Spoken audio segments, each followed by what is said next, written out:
Welcome back to the Sideline Sorcerers. A pretty solid week of football, I'd say. Like the primetime matchups were actually really good. You know, Thursday night, Monday night, Sunday night was solid. So I'm happy about that. I'll kind of backpedal on my statement that primetime has been broken this year. But yeah, what do you think of the slate this weekend? They were solid, dude, and we had some nice picks in the pod as well.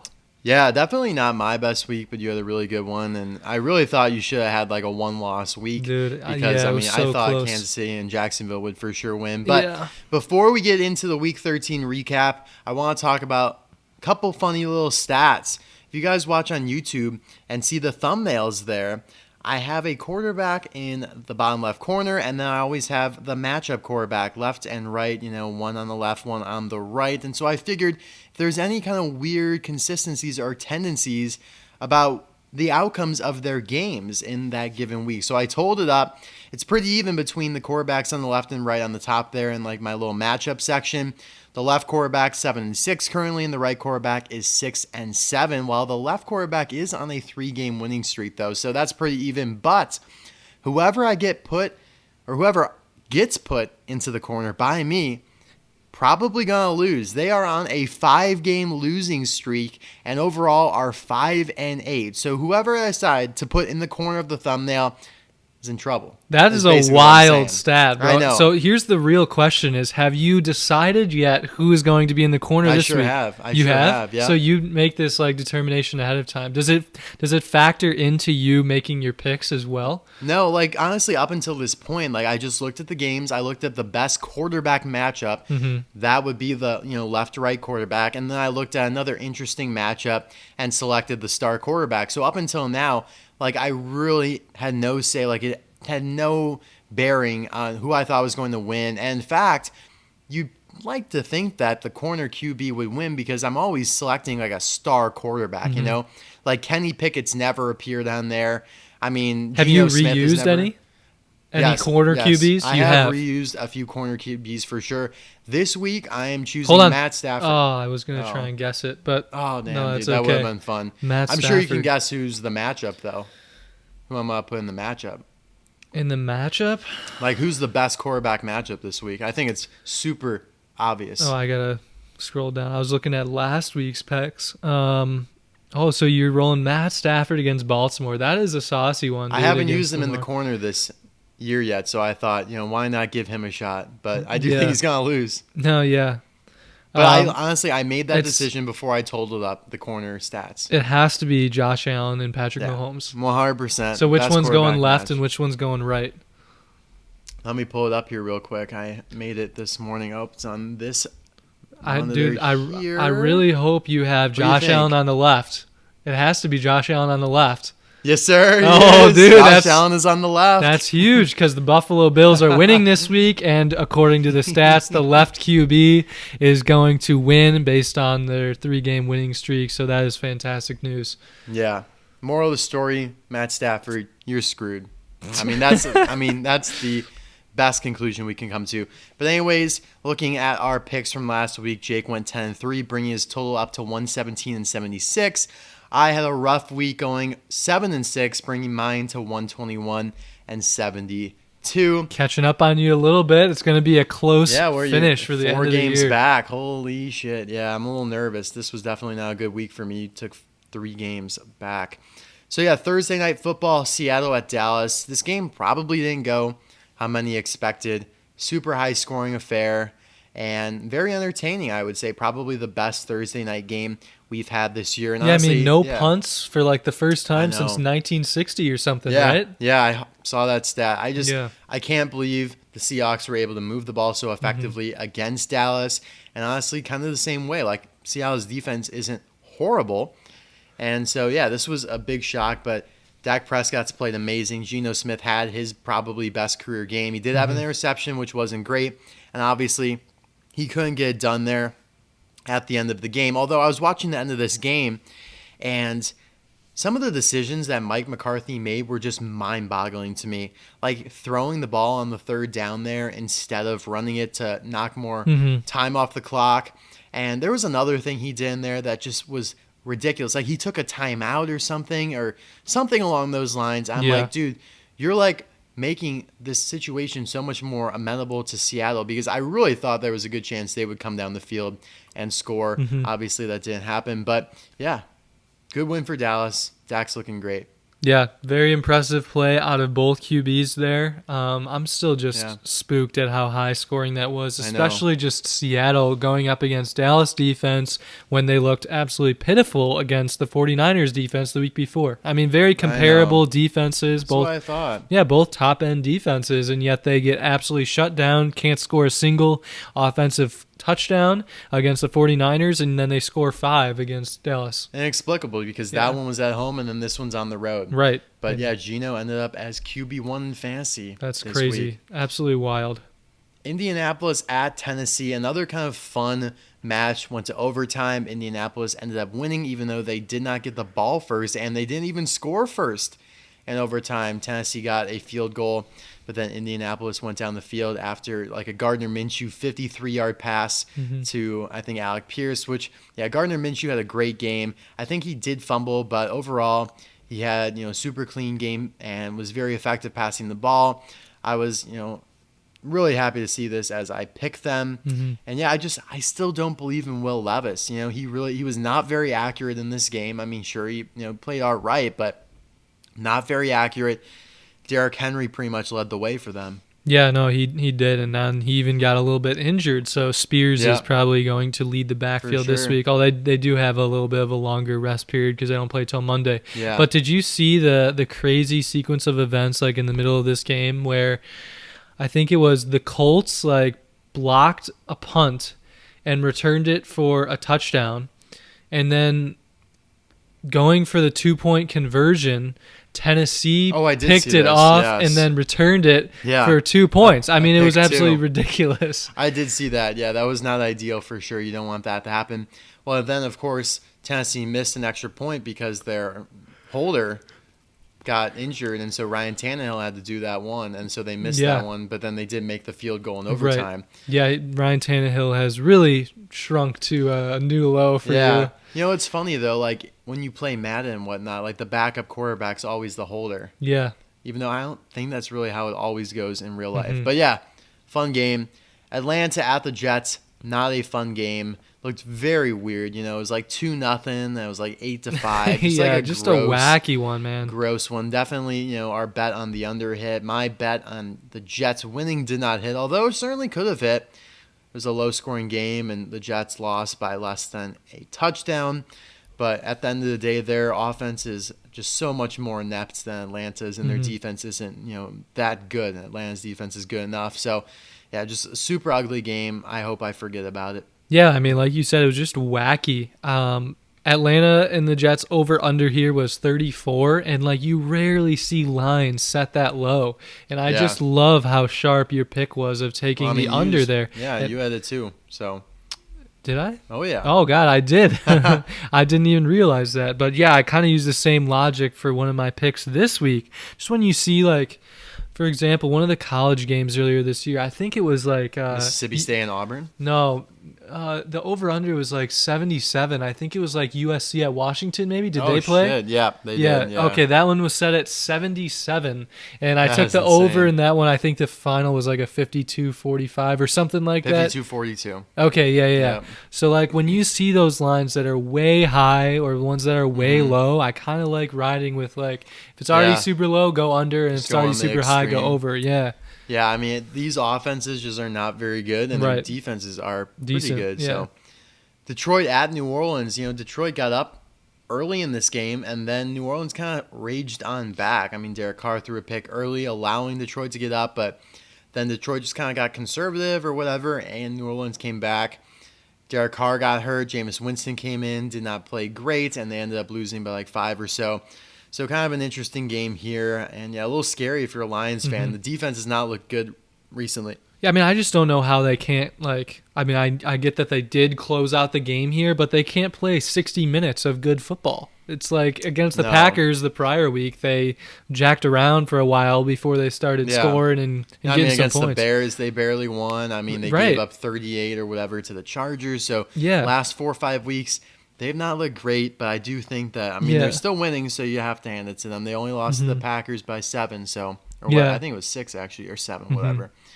Denver at Houston, obviously good pick. Houston's they're a legit team at this point. You got to hand it to him. CJ Stroud playing really good, although I think he might have gotten banged up, like some sort of concussion type thing. He came out for a bit, and Davis Mills did come in, but CJ Stroud is still very healthy, and he's good to go for this week. Tank Dell, on the other hand. Yeah, Tank Dell. Well, the play is just ridiculous. I mean, why do they have like a 180-pound wide receiver going in to block like a 250-pound like lineman or linebacker? It's just crazy.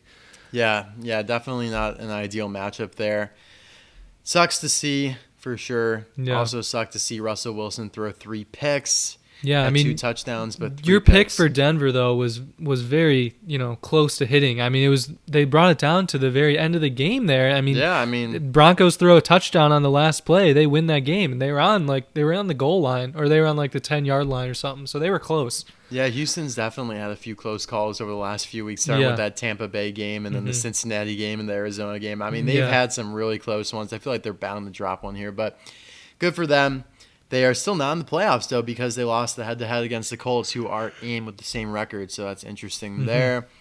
Chargers at New England. I'm not sure. This might have been even more gross than the Jets-Falcons game. This game was over in a jiffy. Like, this game was one of the shortest football games I have ever witnessed.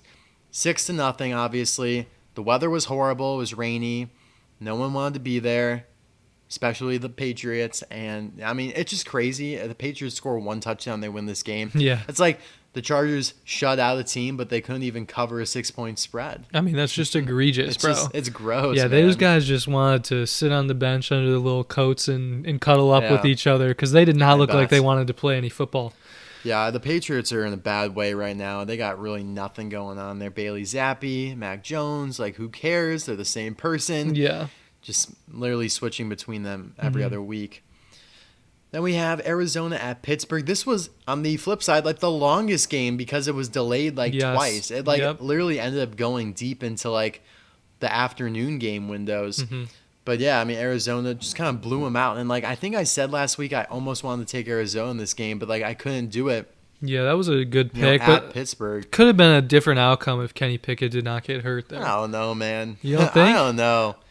Like, even with Kenny Pickett, I don't know if they score. What did they lose by, like 14 or something? 13? I mean, Steelers didn't look great with him in, but like Mitch Trubisky's not like going to lead him to a victory.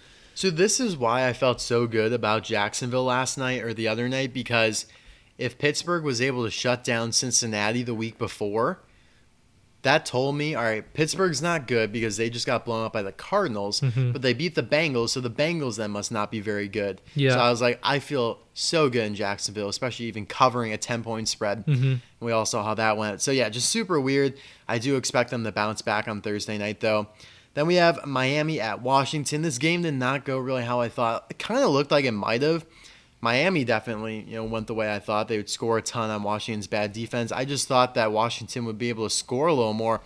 Very odd game. Sam Howell only throwing 23 pass attempts. Like, he was 12 for 23, less than like 150 yards. 2 rushing touchdowns, though, He right? did have, the 2 rushing touchdowns, which was salvageable, and he had a 2-point conversion. It's just a strange game for him. I mean, I just thought Washington would be able to put more of a fight, but it seems like they just got completely outgained in terms of time of possession. If you lose by like 30 points and you only threw the ball 23 times, like that tells me that you barely had the ball. Like, Miami just ran the clock down by running the ball. So yeah, I mean, I feel like there's been other games where he's thrown 40 plus pass attempts per game, and obviously Washington's usually trailing, so it just does not make sense that he'd only throw it 23 times. For sure.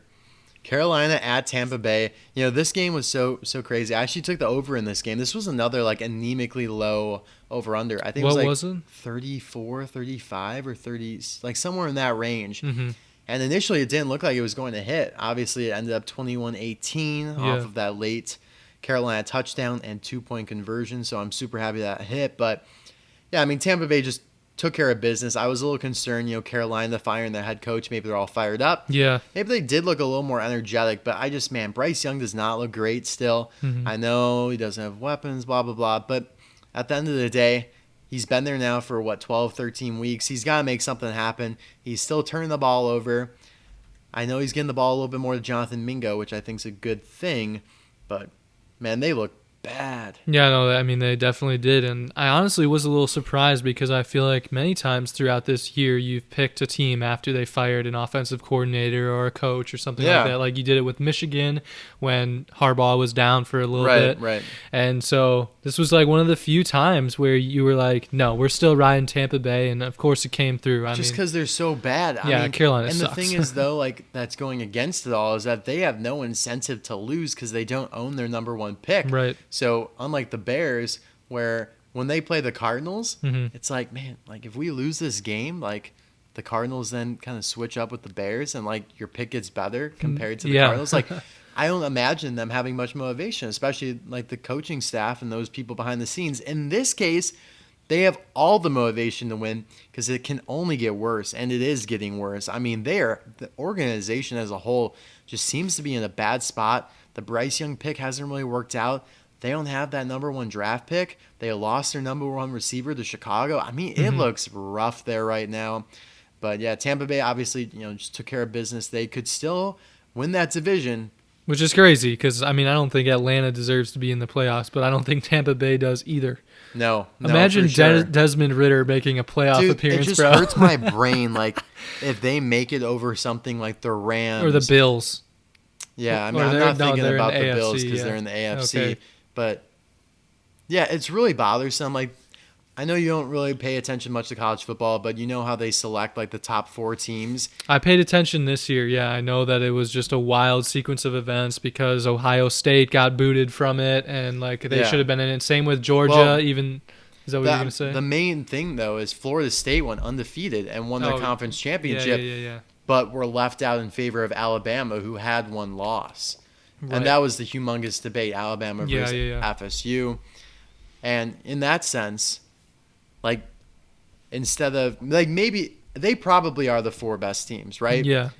I think it went to the 4 teams who were the best, not the 4 that are most deserving, which is probably your point. Well, that's the thing, though. Like, we could debate this all day. Like, I have a little bit more of a moderate opinion compared to others because I still think, like, if you go undefeated as Florida State, even if you have a backup quarterback, like, you still probably should have gotten in, though. Like, I still think you probably should have gotten in because of what you accomplished throughout the season. Right. They had the 3rd-string quarterback in against Louisville in the conference championship, but the backup is coming back in a month for the playoff game.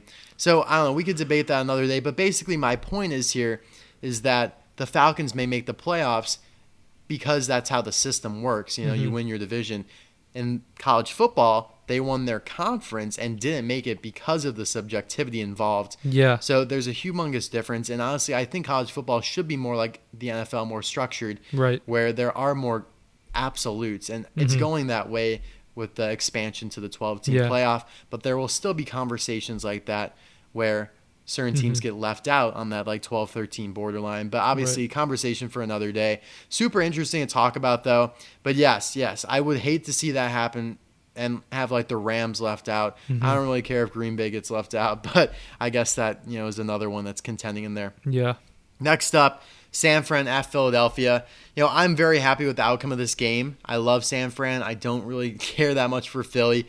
I took them. I just feel like there was a lot of value there. But man, as everyone's saying, like they were just on a rough stretch of games. I mean, playing Dallas, playing the Chiefs, playing the Bills, now playing the Niners here, even though they're at home. That's just a tough stretch for sure. And yeah, they looked like they've been, through it. Yeah, I mean, I don't know what Philly was doing in this game. They honestly look pretty incompetent on offense. They go right down the field the first 2 drives, but then they can't even they can't even score a touchdown. They just have to leave it with a field goal, which just looks bad, dude, for what's supposed to be one of the best offenses in the NFL. I don't think it really shows that much about who they are because of the stretch of football games that they have been playing. They got to be a little tired. And they are going up against one of the most physical and one of the best teams in the league. Right. So I think they're fine. I think you should panic more if you're a Kansas City fan than a Philadelphia fan. That's true.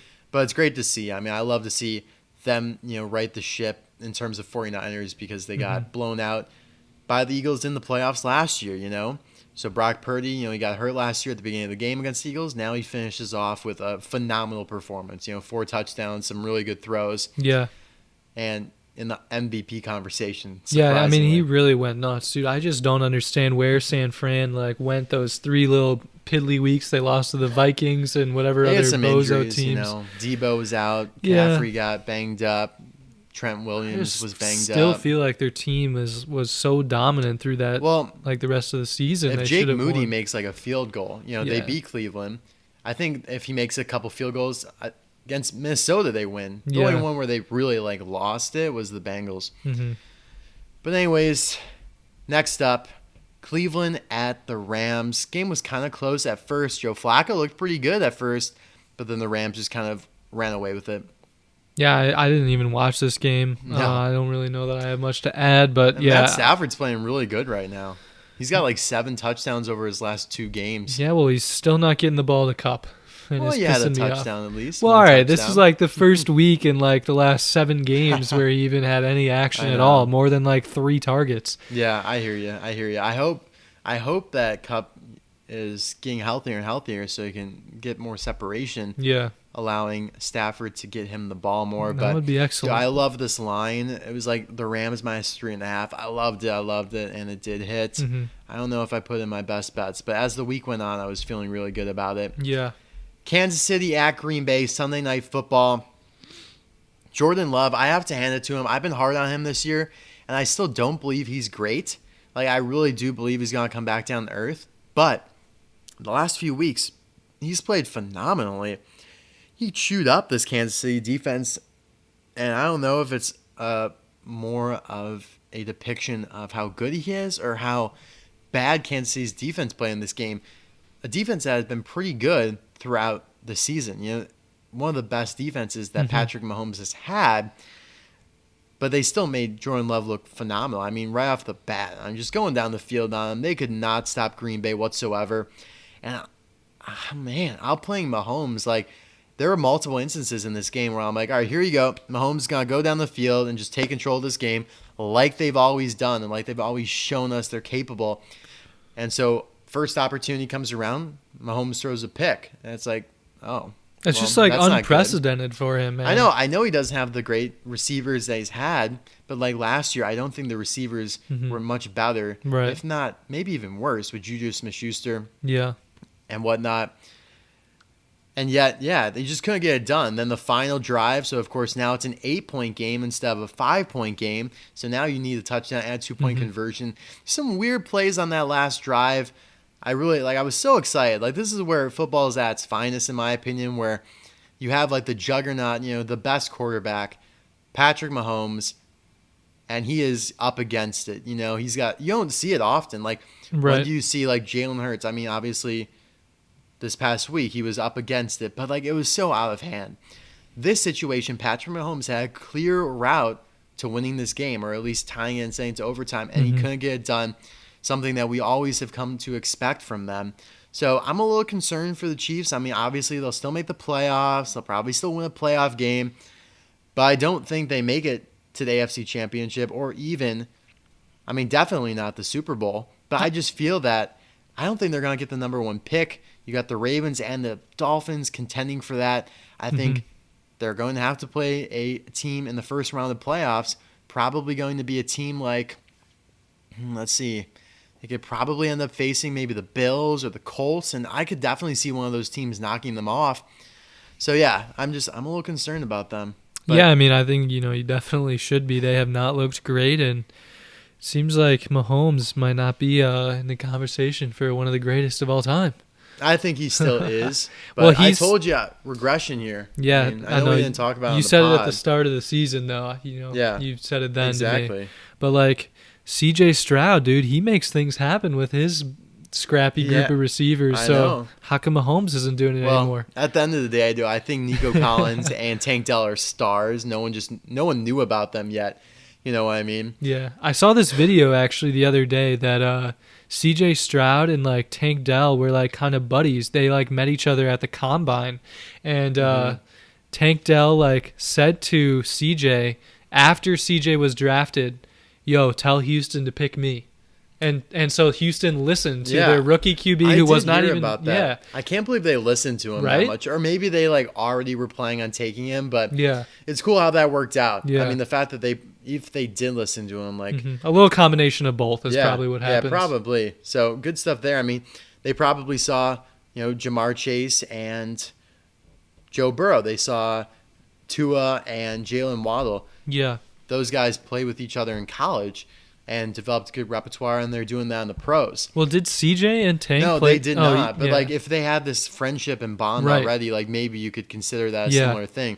But I mean, looking at some of these receivers and quarterback combos in college, like that might be like a really good edge in terms of translating that over to the pros. I'm trying to think of, I mean, if you're Houston, maybe you try and trade up and get Marvin Harrison because he played with C.J. Stroud at Ohio State, but Marvin Harrison's too good to drop that low in the draft. Yeah, but anyways, Cincinnati at Jacksonville, a game that I thought was going to be horrible in primetime because no Joe Burrow, ended up being a fantastic back and forth shootout, overtime game again. Jake Browning, man, played incredibly. I can't believe it. Yeah, I mean, I underestimated him this week. I had overestimated him the week prior and said that, I think them against the Steelers. Pittsburgh. Yeah, I was like, I think that Jake Browning is actually like a competent backup. I think that he'll do well against the Steelers, and then they lost, and I'm like, all right, well, if he can't do anything against the Steelers, he's not doing anything against Jacksonville, and then he just comes out and beats them. I mean, I did like what I saw when he came in originally against the Ravens. I knew the Steelers, tough defense, his first start, but he still played pretty good in that game. He had one interception, but he was still pretty accurate and efficient. And this game, I mean, there was a point where he was like 13 for 14. It wasn't even close. This guy played a phenomenal game, one of the best quarterback performances of the week, one of the season, honestly, just based on how accurate he was and efficient, pushing the ball down the field, getting the ball to his playmakers, mainly Jamar Chase. There was a touchdown he missed. I think they did end up scoring on this drive, but T. Higgins was open in the end zone, and he took kind of a dump down, check down to the tight end, but I think that's when they ended up scoring the QB sneak touchdown, so it was fine. But yeah, I mean, he outplayed Trevor Lawrence and outplayed C.J. Beathard, who I didn't think played poorly when he came in for Jacksonville, so I'm not convinced that if Trevor did not get injured, they still win that game. Like, I really don't think, honestly, they would have won that game if Trevor remained in. Now, I have to say, I don't think that I've ever seen a time in the NFL where this many backup QBs or there's injured QBs. I mean, this is unbelievable. It's bad, dude. I don't like it. I mean, I was thinking about this. It's like, it's just bad for the sport. It's bad for TV ratings because they make their money off of the star players. Right. I mean, no one, unfortunately, like the mainstream fans, like even football fans, don't know most of these players. Yeah, I mean, I'm struggling to remember the names every week just to talk about them in the pod. Well, that's what I'm saying. Like, even, the people who do this for a living, like, it's what makes the sport exciting are the star quarterbacks, because it's just the game runs through them. And looking at this slate here, Indianapolis backup quarterback, Tennessee, I'm going to call that a backup quarterback, Atlanta backup quarterback essentially, the Jets, third string, probably even fourth string quarterback, Trevor Siemian, New Orleans backup quarterback, New England backup quarterback, Arizona was backup quarterback, Pittsburgh now backup quarterback. I don't know if you mentioned the Bears Cleveland, in there. Yeah, the Bears. Cleveland's a huge one. And obviously now Cincinnati and Jacksonville. So, I mean, the Rams had a stint in there with the backup. Yeah. So it's just not been good at all. It's like, and they do so much as it is to protect the quarterback. They're calling these roughing the passer penalties left and right, especially after that Tua concussion thing last year. And yet they are still dropping like flies. At least they aren't like these brain injuries or like the concussions as much. Right. I mean, I think Derek Carr had one. There was that one with kind of a scare with C.J. Stroud this week. And I mean, at least the majority of them aren't that, because those are the ones that are going to put you out of football. In fact, one of the college quarterbacks, I think JT Daniels, for Rice, in Houston, he had to medically retire from football because he had taken too many like brain hits, concussion type hits. And so he can't start for the final game of Rice's season, the bowl game. That's wild. Because he had to literally, I've never even really heard this term, medically retire from football. That's because crazy. It's dangerous. If he were to go out there and get hit again, he could, be messed up for the rest of his life. So least I guess the silver lining is that Mhm. they are trying to protect the quarterbacks mainly from these brain injuries, and I guess they are doing that. But they are still dropping like flies. Yeah. And I mean, we're not even like through the season. I'm I sure know. there will be a bunch more. Definitely. All right. Moving on to our start and sits. You had a pretty decent week. Starting Yeah, it was Tutu okay. Atwell was not ideal. I started him in my league though, our league. I'm sorry for making you Hey, start him, bro. I thought that. dude, The Rams put up like 35 points, and like he doesn't get anything. He has like 2 targets. Dude, he outscored like one of my other receivers, because my team is just so bad. Wow, that's kind of embarrassing then. It's horrible, dude. You know how bad my team is in our 16-team league. Yeah. Anyways, yeah, Adam Thielen sitting was solid. He's just not been productive at all. And I think Jonathan he's. Mingo, I feel like he's bound to like get some points back eventually. If like I don't know. I'm worried. It seems like Jonathan Mingo is the guy now.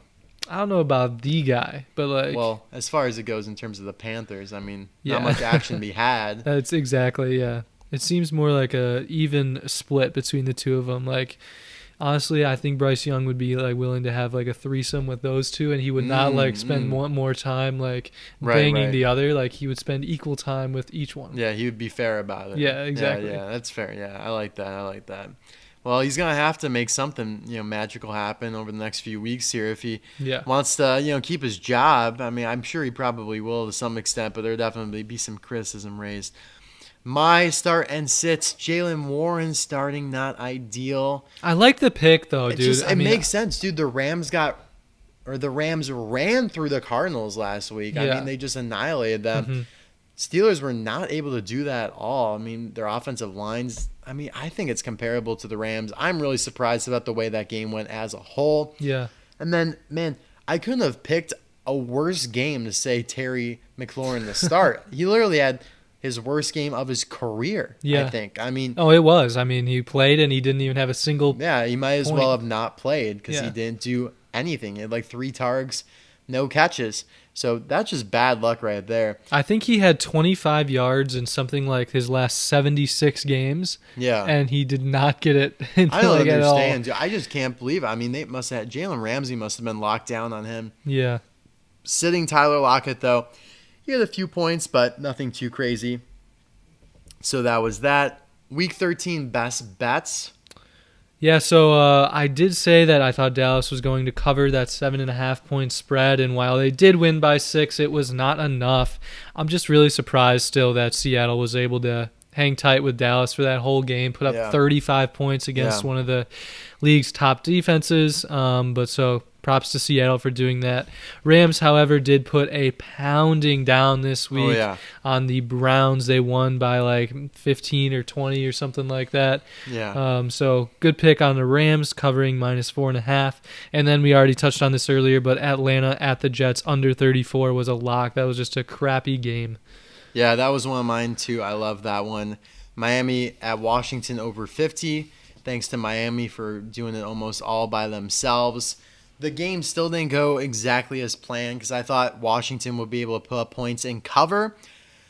They did not, though, so that was a loss. A tough week for me overall. Philadelphia, I thought they could win outright. I just thought it was a good value play. I still think it is. It was, dude. I actually placed a bet on it this past weekend because I really liked Philly as an underdog at home. I feel like you just got to jump on those opportunities because they are few and far between when the statistically by record best team in the league at home is an underdog. Like, it just doesn't happen.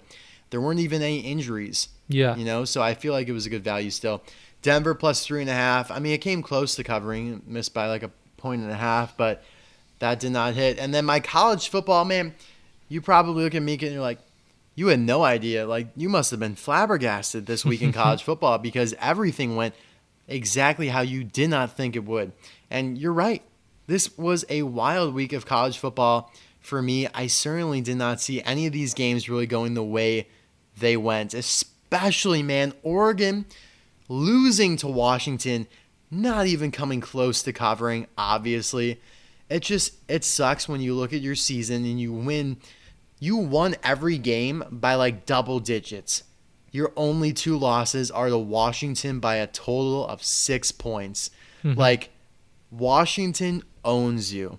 I can't wait to see all the memes of Michael Penix, the Washington quarterback, holding Bo Nix, the Oregon quarterback, as his son. You know those like the Tom Brady memes where he's like holding somebody that he's just beaten like the last 2 decades. Right. You know what I mean? Like, Yeah. it's his son at this point. Mhm. Oregon is Washington's little kid. I Like, love that, dude. Washington is Oregon's daddy, and it's not even close, man. Yeah. I thought Oklahoma State would be able to keep it close against Texas, but Texas looks phenomenal right now. Super hot. Great time to get hot. They were selected to the playoffs. It feels weird saying selected to the playoffs because it makes it seem more of like an invitational instead of an actual playoff. Yeah. But yeah, I mean, I think there were a lot of situations where Texas could have gotten left out, especially if Alabama lost. I think if Alabama lost, Texas might have gotten left out.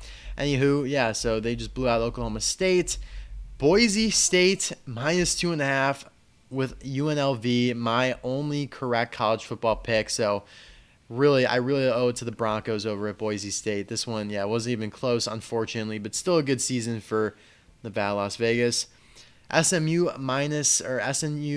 at and Tulane over 48 did not hit. This was a weird game.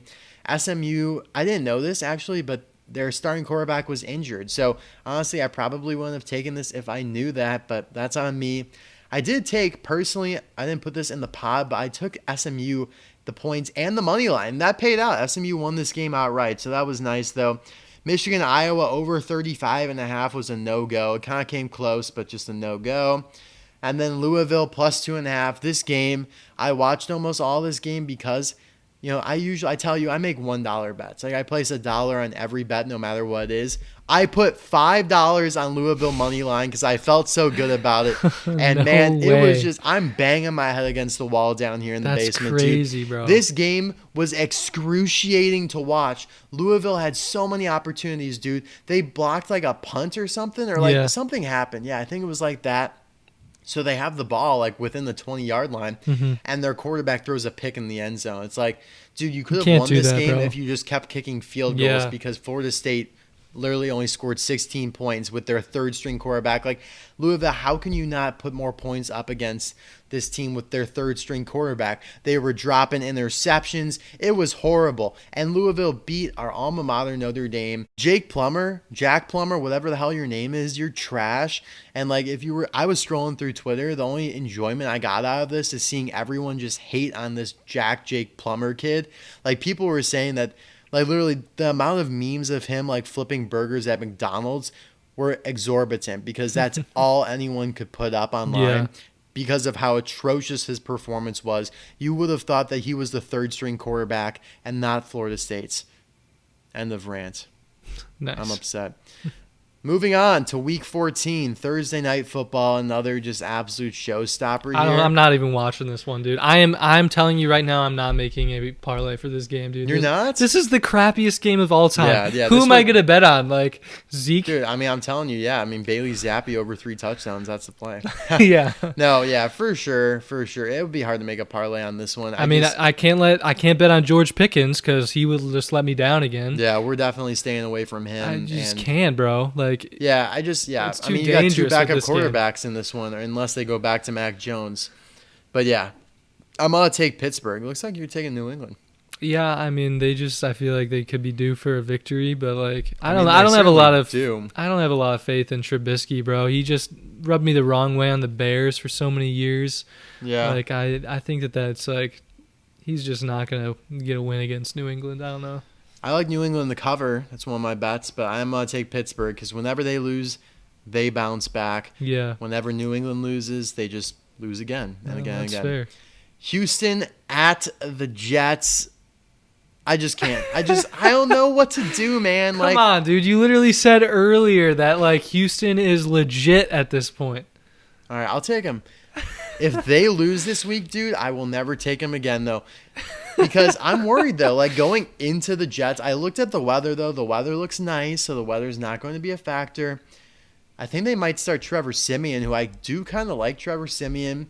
But Zach Wilson said, like, he wants to play, but he also doesn't want not, like, something weird. Like, I heard he doesn't want to play because he was talking to Aaron Rodgers or some shit like that, but he also wants the ball. The Jets are just a crappy organization at this point. And yet you wanted to take them. I could see it happening though still, man. Like, you just never know. And I think a young team like Houston without Tank Dell now could be vulnerable. So I could see it happening, but I'm going to take Houston this time. Although it just feels weird for I'm me. nervous This now. is like my first time all year I've taken Houston, I think. It might be, dude. I'm a little nervous now. I feel like there's pressure riding on it. I feel like I should not take Houston now. When I take Houston, I mean, bad things could happen. You never know. Or great things could happen. They could win 49-0. Now they have the backing that they need to make a Super Bowl run. Who knows? Obviously, you're taking Houston. No surprise there. Have to roll Houston. Yeah. Rams at Baltimore. I'm taking Baltimore. I love this pick. They're coming off of a bye. The Rams have to travel across the country. Lamar Jackson eats NFC teams for breakfast because they don't see him as often as AFC teams and don't know how to defend against his style of play.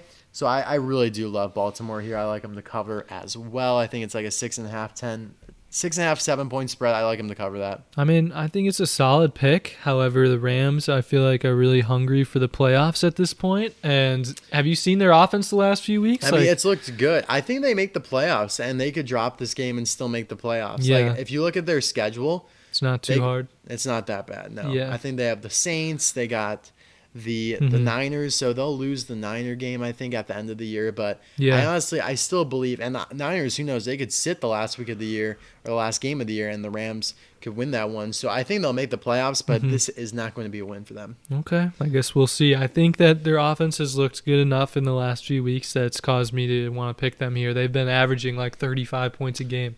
Yeah, no, I mean, it's been exciting for sure.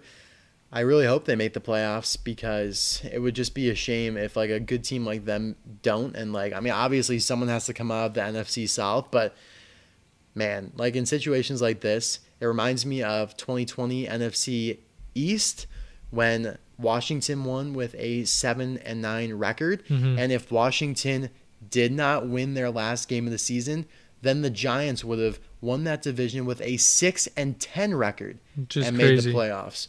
So it reminds me of that. Yeah. Anywho, Carolina at New Orleans. Definitely taking New Orleans here. I don't think taking Carolina in any of these games is going to be wise. But yeah. Yeah, not a whole lot else you can even say about that one. Is Derek Carr starting? I mean, even if he's not, I would still trust Jameis Winston over the crap show that is Carolina. Yeah, they're in bad shape right now. Indianapolis at Cincinnati should be a fun game, I think. And even though Cincinnati put on quite a show, I think it was an emotional victory. Monday night, Indianapolis coming off of that overtime win. So both of which coming off overtime games. Kind of interesting storyline there. I just think Indianapolis has a edge defensively and offensively. So I'm going to take them even though they're on the road. It's not that far. Not that far, though. So yeah, I mean, they've been one of the hotter teams in the league now, or like of late. I feel like them and like the Broncos have kind of been a nice little cute storyline to follow. And they're in the playoffs. I love seeing Gardner Minshew. Yeah, Minshew mania, dude. Yeah, so we're rolling the Colts this week. Tampa Bay at Atlanta. I'm going to take Tampa, actually, even though you would think Atlanta's at home. This is usually when they're at their best. But I just think Tampa Bay, they are a better team. And Atlanta is due for a loss. They really got lucky these last 2 weeks, I think. I think just Desmond Ridder, his true colors are going to show here soon. He's due for just a blow-up game. Like, couple fumbles, couple picks, like maybe even another safety. I mean, I think that was on Bijan Robinson. But, like, still, though, he's due for an ugly-ass game. I mean, that could certainly happen, but I don't think it's happening this week. Desmond Ridder plays well at home. Yeah. We'll see. Okay.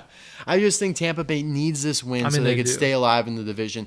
And, man, they are so much more talented than Atlanta. I mean, I agree. They are. Defensively, maybe not. But offensively, man, Tampa Bay's got so much more firepower. Yeah, I mean, they really do. Rashad White has been looking so nice, and they have Evans, who they've been using very well. Godwin, they have not been using at all. But, I mean, even still, they definitely do have the weapons on offense more so than, I think Atlanta does, other than Bijan. Jacksonville at Cleveland. Interesting matchup here with both at backup QBs.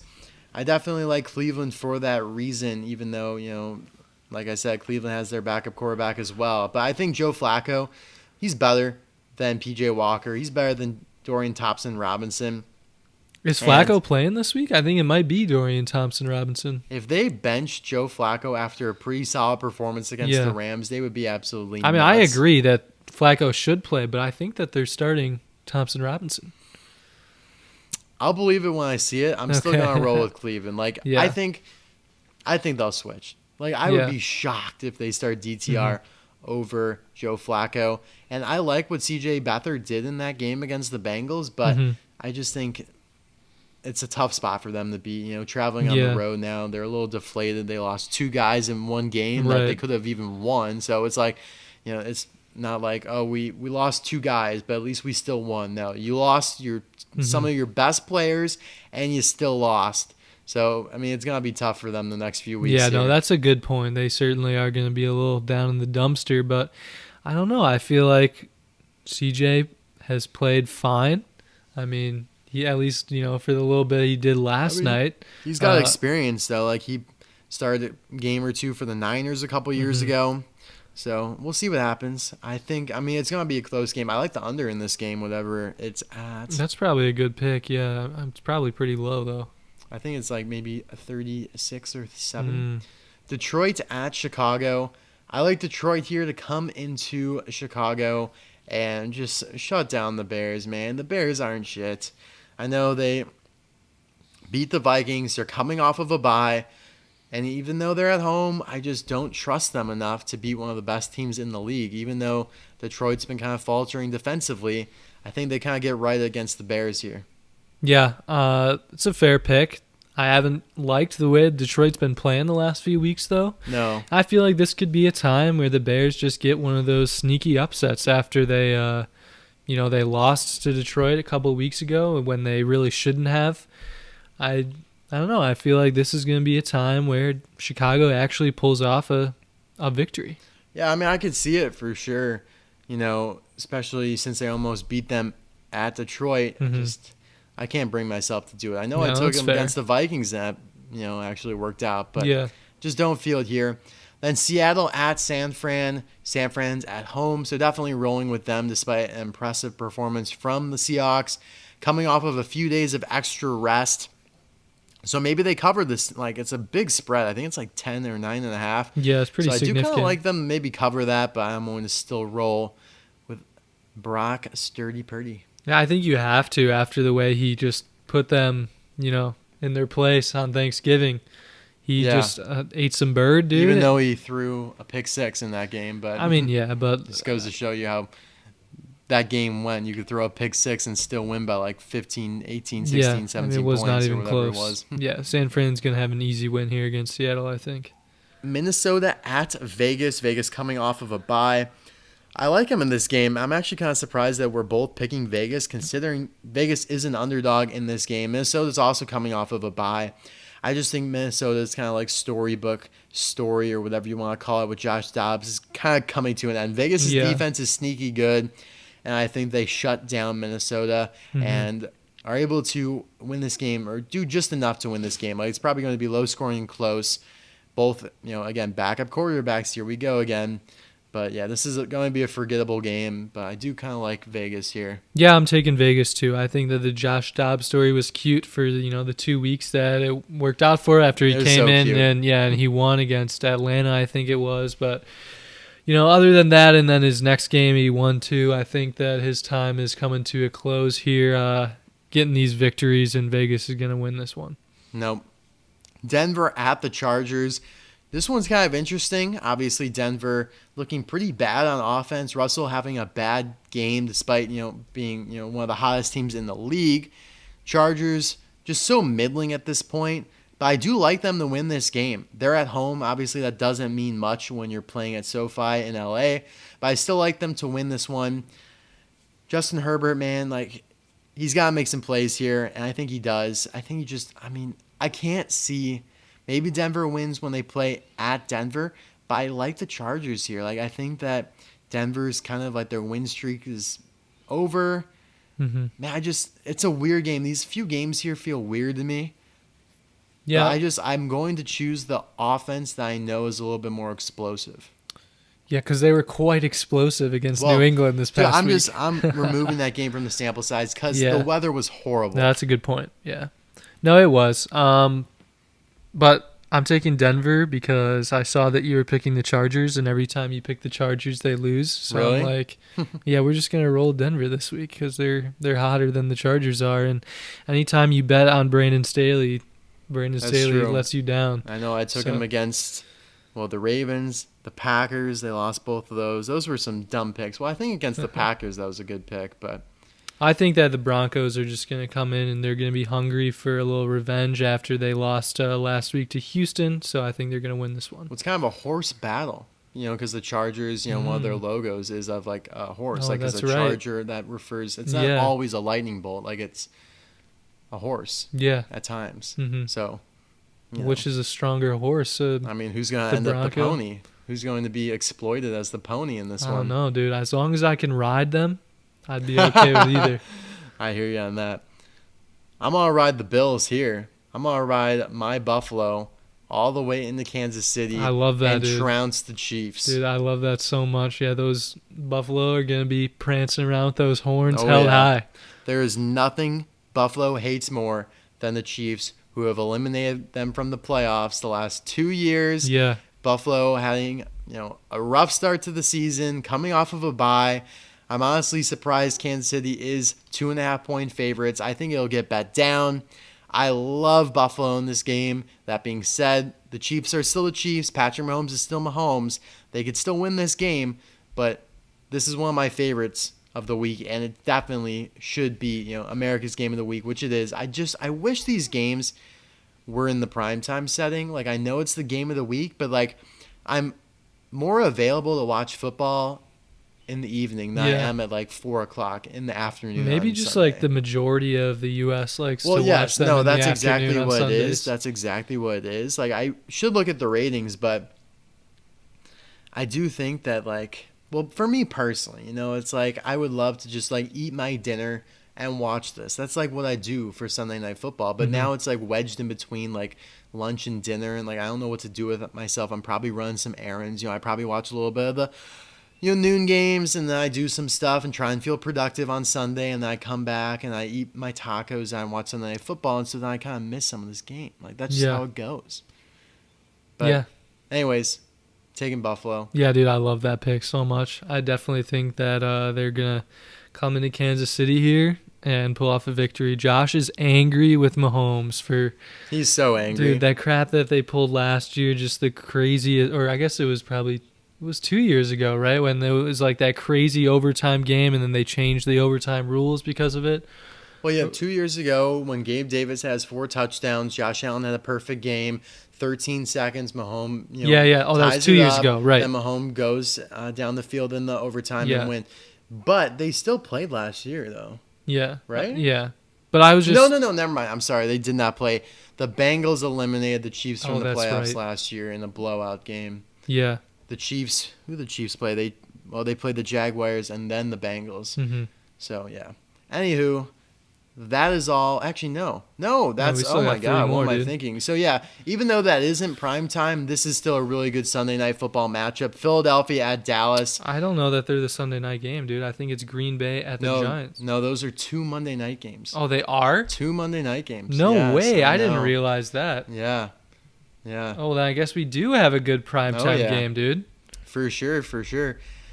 I love Dallas in this one. Dallas has been playing so well. Dallas has yet to beat a team over 500, but I think this is when they do Really? it. Yeah.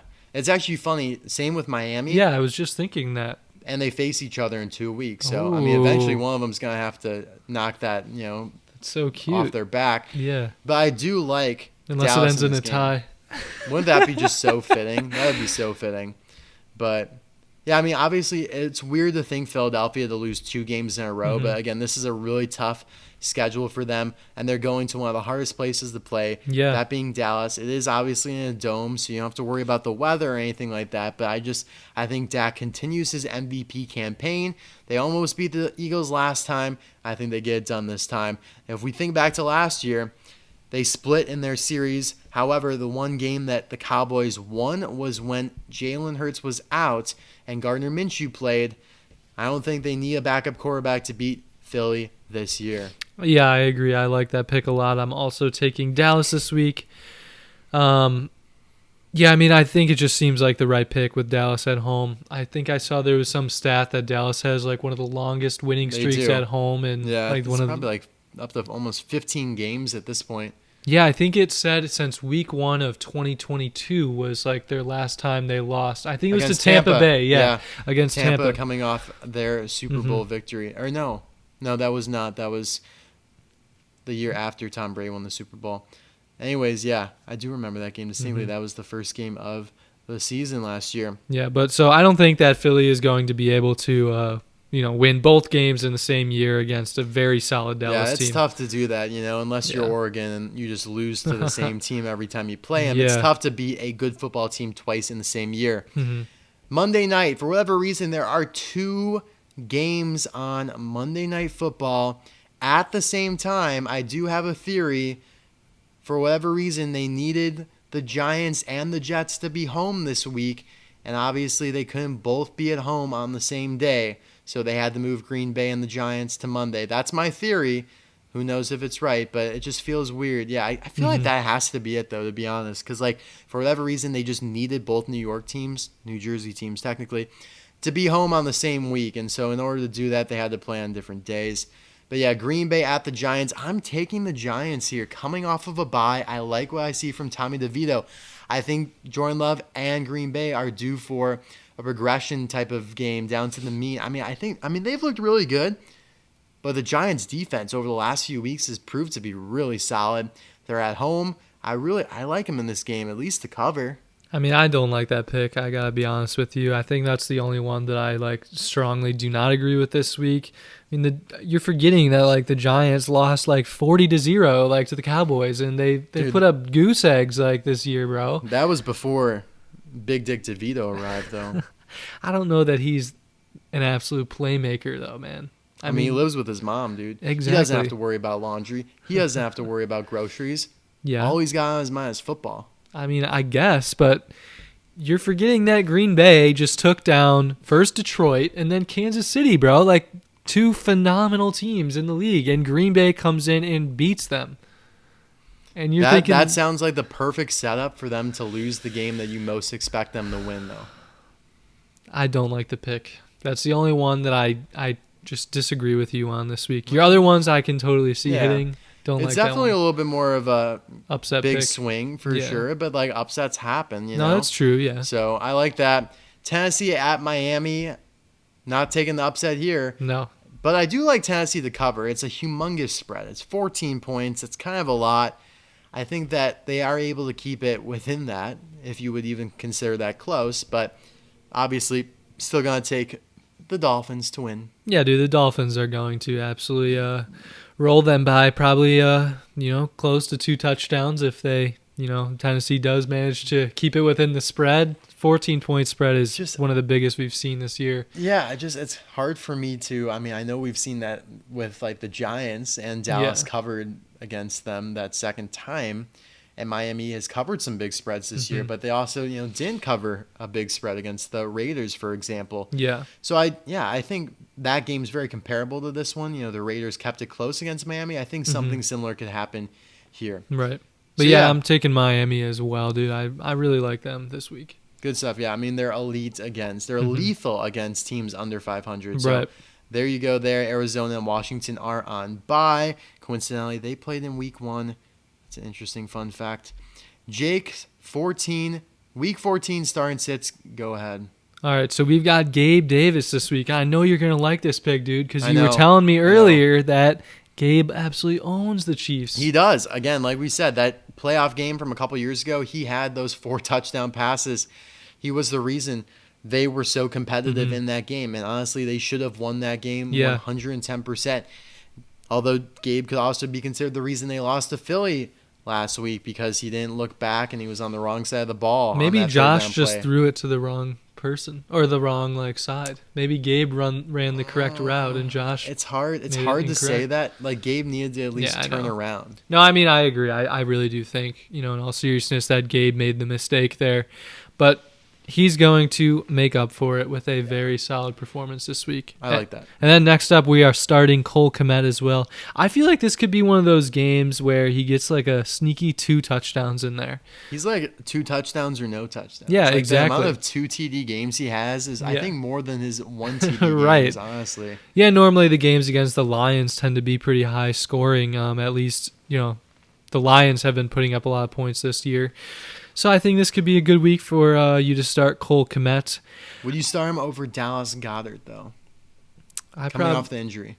Yeah. I mean, he's got a lot of questions. We don't even know for certain that Goddard is going to play. He's still questionable. But I mean, I think that against the Dallas defense, I don't love Goddard this week. Yeah, but I do see that you're starting him, though. Yes, yeah. I'm big on tight ends. I just think that if Dallas does play, Dallas is going to get some action against Dallas. Dude, I do like the little wordplay. Yeah, the wordplay there. Yeah, that's a saucy one. But then my last pick here is sitting Breece Hall. I love Breece. I think he's a fantastic player, but he doesn't seem to be very productive, at least not of late, and I don't know that he is going to do a whole lot against Houston. I think Houston's got a decently solid defense, so we're going to sit him this week, but I do think that if Aaron Rodgers does return on Christmas Eve for this magical night as Daddy Santa Claus. There's no way. Dude, I mean, he's supposed to come back on Christmas Eve, but so ridiculous. I would like to be starting Breece then. Like, I think that when Aaron's playing, Breece will be such an elite player on that team. I'm going to take this one to the bank. In fact, I have the opportunity to sit him. So what I'm doing, I'm sitting him and James Cook basically in favor of Zach Moss and Pacheco.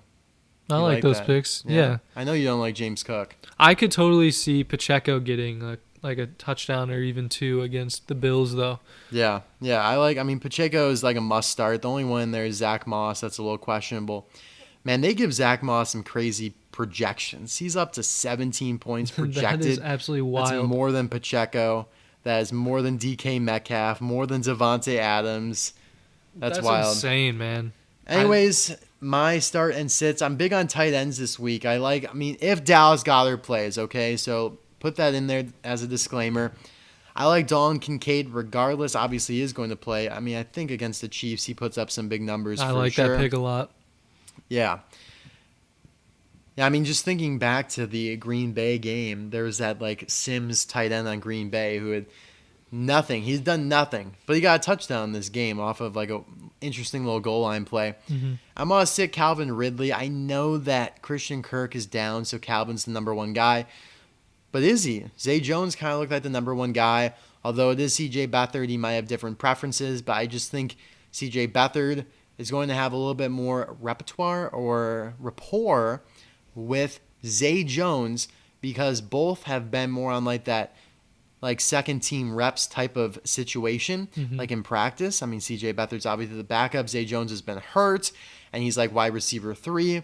So I think they have a little bit more chemistry than Calvin and him. So that's my reasoning there. Yeah, that's a solid pick. I mean, I think that against a tough Cleveland defense, they could be doubling up on Calvin, and he's bound to get some picks. Or, dude, you could have added a third start in there in Evan Ingram if you liked that. I do big tight end against a defense. Yeah, a good defense. I mean, you don't even have to mention that it's Cleveland's defense. There's plenty of reasons to sit Calvin Ridley, and then you get to the fact that they're facing the best defense in the league.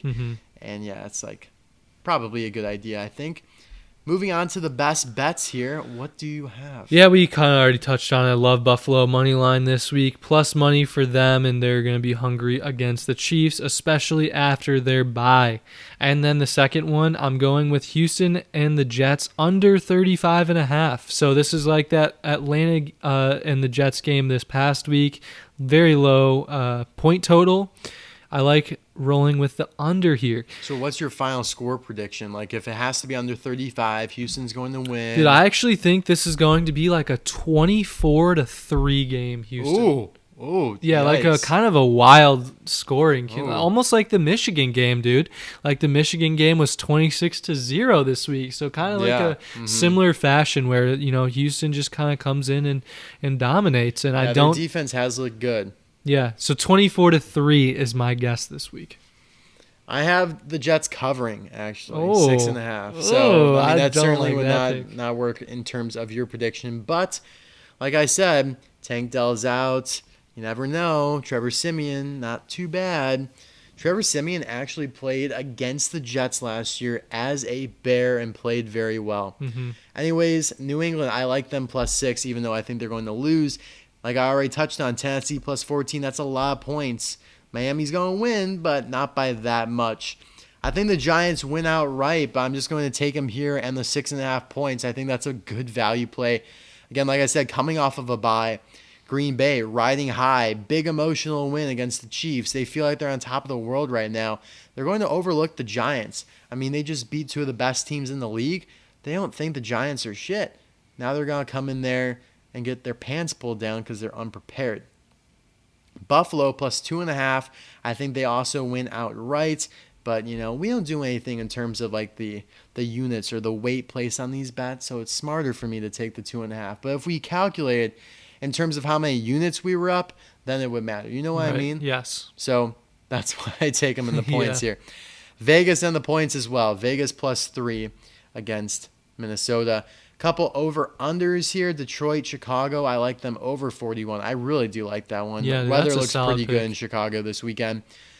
But the under for Jacksonville and Cleveland, even though the weather's going to be fine, it's just both teams, pretty good defenses. Both teams, backup quarterbacks. Only one college football game this week. That's a shock, dude. It's because of, it was championship week, and now we, have like a couple weeks off, and then we get into the bowl games and whatnot. But you do have the annual historic Army-Navy game. It's being played in the Patriots Stadium in New England. I like Army to cover the 2.5 point spread. They've won a bunch of their last few games, whereas Navy just got absolutely trounced by SMU their last game. This is always a competitive, close game. That being said, Army, it could still be competitive and Army could still cover. So I guess I'm kind of forcing it. As we saw last week, when I have less games to work with, I'm not as successful. That might be my thing. When there were only a few games to pick from championship week, I was not very effective. When I have a larger slate, I am a little bit more effective. So with one game, we'll see if I can get it right, I guess. It's all or nothing here. But we love that. That is all we have for you guys. Any closing comments? No parlay this week. Yeah, no parlay. I don't know if I can come up with something magical to close us out. We didn't even touch on the fact that our parlay did hit this past week. Oh, yeah. For the Thursday night game. Yeah, dude. Surgical lay there, dude, that you helped me cook up with the Dallas money line. And I will say, I know you originally said Geno Smith -1.5 passing touchdowns. No, dude, that was the worst bet of all time. I'm we didn't do that.